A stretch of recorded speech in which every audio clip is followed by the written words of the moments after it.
बाहर शरीयत ला करके रख दो, मस्जिद के अंदर कानून शरीयत ला करके रख दो, मदरसे के अंदर जो हमारे बच्चे पढ़ रहे हैं किसी को यस्सर कुरान ला करके दे दो, किसी को कायदा बख्तारी ला करके दे दो, किसी को बुखारी ला करके दे दो, किसी को मुस्लिम ला करके दे दो, किसी को कंजुल ईमान ला करके दे दो।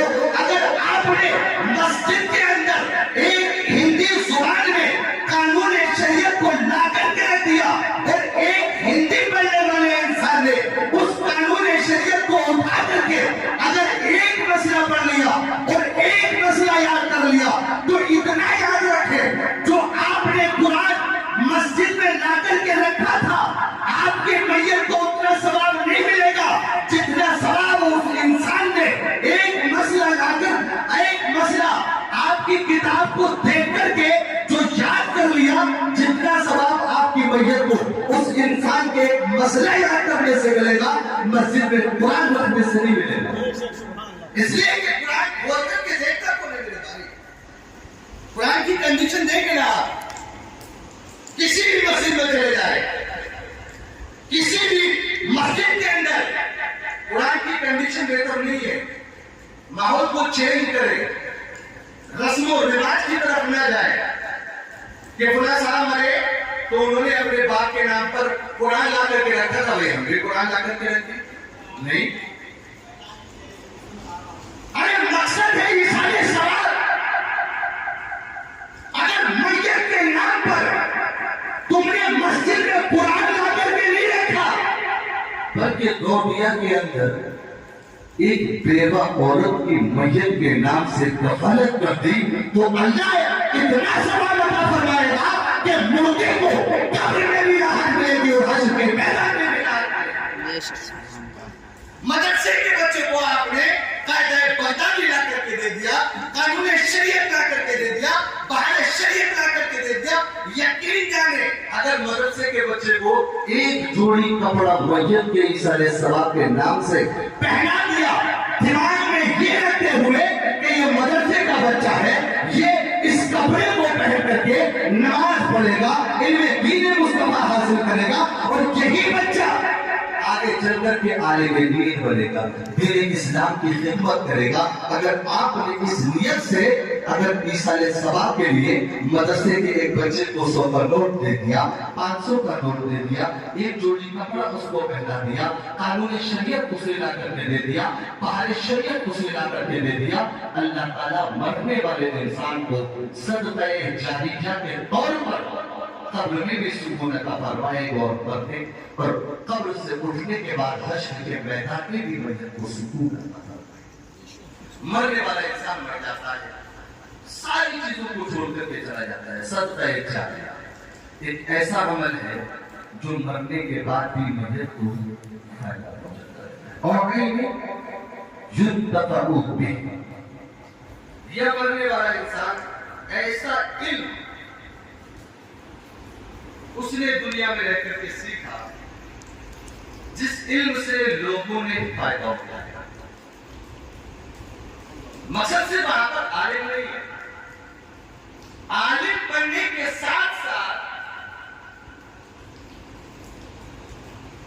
उसने अपने इल्म के जरिए लोगों की खिदमत की, उनको सही मानों में दीन समझाया, नमाज का तरीका सिखाया, वुजू का तरीका सिखाया, ज़कात कब कितने माल पर किस इंसान पर वाजिब है, ये सारी चीजें अगर उस इंसान ने सिखाई, ऐसा इल्म हासिल किया युद्दफ़उ बिही, जिस इल्म के जरिए लोगों ने फायदा उठाया, तो ये मरने वाले इंसान के लिए सदक़े जारिया है।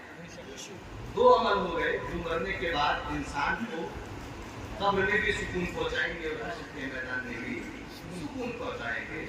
हदीस के अल्फाज हैं औ वलदिन सालिह यदउ लह, यह मरने वाला इंसान किसी नेक लड़के को दुनिया में छोड़ करके गया, वो नेक लड़का जो उसके लिए दुआएं मग़फ़िरत करता है, अल्लाह ताला उस लड़के के सदक़े में मरने वाले को कब्र में सुकून पहुंचाएगा और हश्र के मैदान में सुकून पहुंचाएगा। लेकिन मेरे भाई, हम بچے کو اسلائی کرتے کہاں ہیں کہ وہ مرنے کے بعد میں ہماری قبر میں آ کر کے پہلا بات ہو سکتے.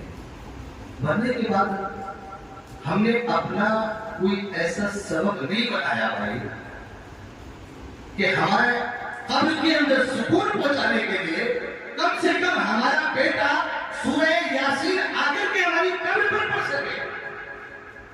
ہم نے کسی بچے کو اسلائی کرایا نہیں ہے بھائی. قبر کی منزل سے کیسے نپٹے گیا؟ حضرت علی رضی اللہ تعالیٰ عنہ سے ایک مرتبہ حضرت علی رضی اللہ تعالیٰ عنہ کا قبرستان سے گزر ہوا. حضرت سعید بن مسیب رضی اللہ تعالیٰ عنہ اس حدیث کے راوی ہیں. حضرت علی رضی اللہ تعالیٰ عنہ کا ایک قبرستان سے گزر ہوا. حضرت علی رضی اللہ تعالیٰ نے قبر کے مردے سے پوچھا بھائی تیرا کیا حال ہے؟ قبر کا مردہ کہتا ہے علی رضی اللہ تعالیٰ عنہ قبر کی منزل بڑا دشوار ہے. میرے بھائی قبر کی منزل دشوار ہے تو قبر میں جانے کے لیے ہمارے پاس تیاری کیا ہے؟ آخر تیاری ہم کب کریں گے؟ دماغ میں آتا ہے کہ ارے یار آج یہ کام کر لو دیکھا جائے گا, جوا کھیل لو دیکھا جائے گا, شراب پی لو دیکھا جائے گا. بھائی دیکھو گے کب؟ جب قبر میں جانے کے بعد ہزاروں سانپوں کو تمہارے اوپر مسلط کر دیا جائے گا. جب جا کر کے دیکھو گے. جب بچھو کاٹ کاٹ کر کے تمہارے گوشت کو کھا جائیں گے جب جا کر کے دیکھو گے.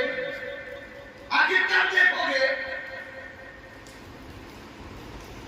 دنیا میں آپ جب تک جی رہے ہیں اپنی زندگی میں دیکھ لیں. شراب حرام ہے اس کو حرام چھان لے. نہ کہیں کہ بعد میں دیکھ لیں گے. بوڑھے ہو گئے اب مسجد میں آ رہے, جوانی میں عبادت نہیں کی, بڑھاپے میں کر لیں گے.